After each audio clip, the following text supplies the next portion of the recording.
ऐसी तस्वीरें आपको दिखाते हैं जिनका जिक्र सरे रहा है। ये तस्वीरें सुर्खियों में भी है और सोशल मीडिया पर भी है। इनसे आपका बाखबर होना बेहद जरूरी है क्योंकि चौराहे पर इन्हीं की चर्चा है।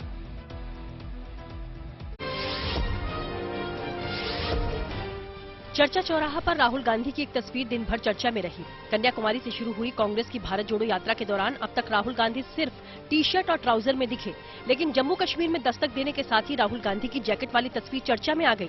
लोगों को लगा कि शायद राहुल गांधी पर अब सर्दी असर करने लगी है, लेकिन शाम होते होते तस्वीर साफ हो गई। राहुल गांधी ने काले रंग का जैकेट नहीं बल्कि टी शर्ट के ऊपर रेनकोट पहना हुआ है। बारिश बंद होते ही राहुल ने रेनकोट उतार दिया और फिर से वो टी शर्ट में नजर आए। रिलायंस इंडस्ट्रीज के चेयरमैन मुकेश अंबानी के छोटे बेटे अनंत अंबानी की सगाई बड़े धूमधाम से राधिका मर्चेंट के साथ हो गई। सगाई समारोह की सभी रस्में अंबानी के आलीशान घर एंटीलिया में निभाई गई।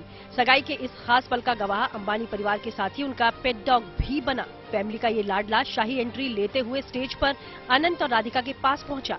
खुशी के इस मौके पर पूरे अंबानी परिवार ने स्टेज पर डांस करते हुए अनंत और राधिका को सगाई की शुभकामनाएं दी।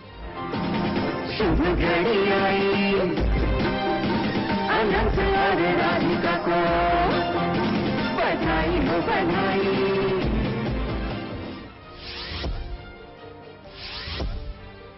संगम नगरी प्रयागराज इन दिनों माघ मेले से गुलजार है। देश भर से हर रोज लाखों की संख्या में श्रद्धालु प्रयागराज आ रहे हैं। मेला क्षेत्र की सुरक्षा व्यवस्था को लेकर पुलिस प्रशासन ने पुख्ता इंतजाम किए हुए हैं।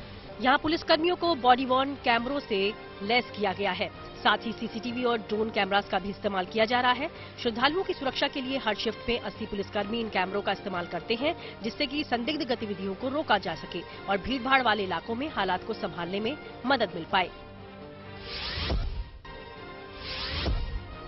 वैसे तो प्रधानमंत्री नरेंद्र मोदी का हर अंदाज चर्चा में रहता है, लेकिन यहाँ चर्चा में पीएम मोदी का गोल्डन स्टैचू है, जिसे सूरत की एक ज्वेलर्स कंपनी ने तैयार किया है।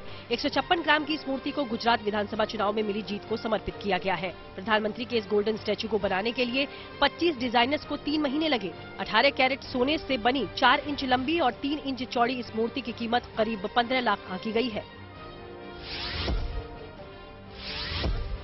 भारतीय नौसेना को एक और समंदर का साइलेंट शिकारी मिलने वाला है। 23 जनवरी को पराक्रम दिवस के मौके पर भारतीय नौसेना में डीजल इलेक्ट्रिक स्कॉर्पियन पनडुब्बी INS वागीर नौसेना के बेड़े में शामिल हो जाएगी। देश की समुद्री सरहदों को दुश्मनों से महफूज बनाने के लिए प्रोजेक्ट 75 के तहत ये 5वीं पनडुब्बी नौसेना को मिल रही है। कलवरी श्रेणी की 4 पनडुब्बियों को पहले ही भारतीय नौसेना में शामिल किया जा चुका है। ये diesel electric submarine make in India और आत्मनिर्भर भारत की मिसाल है।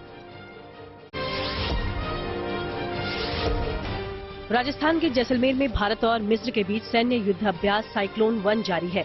दोनों देशों की सेनाओं के बीच ये पहला युद्ध अभ्यास है। जैसलमेर के रेगिस्तान में आर्मी की स्पेशल यूनिट्स अपने युद्ध कौशल को साझा कर रही है। आर्मी ड्रिल का मकसद आतंकवाद पर नकेल कसने के साथ ही वॉर जोन में आपसी तालमेल, संवाद और संचार को धारदार बनाना है। 14 जनवरी से शुरू हुआ ये सैन्य अभ्यास 14 दिन तक चलेगा, जिसमें भारत और मिस्र के सैनिक एक दूसरे की संस्कृति के अलावा एक दूसरे के माइंडसेट को भी समझने की कोशिश करेंगे। साथ ही दोनों देशों के आपसी रिश्ते भी मजबूत होंगे।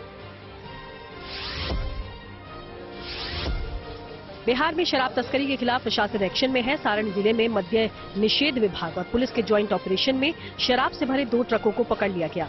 इन ट्रकों के जरिए करीब 10,000 लीटर देसी विदेशी शराब लाई जा रही थी। तस्करों ने पुलिस को चकमा देने के लिए शातिर प्लान तैयार किया था। पहले ट्रकों के फ्लोर को 2 मंजिला तैयार किया गया, जिसमें नीचे के फ्लोर में शराब के बॉक्स छिपा दिए गए और ऊपर के फ्लोर में कागज के गत्ते और बोरियों में सामान भर दिया गया।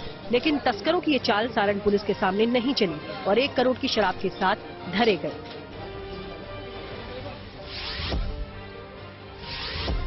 सर्दी के मौसम में पहाड़ों पर खूब बर्फबारी हो रही है। जम्मू कश्मीर हो, लद्दाख, हिमाचल या फिर उत्तराखंड, यहाँ की ऊंची ऊंची पहाड़ियां बर्फ की सफेद चादर के आगोश में हैं।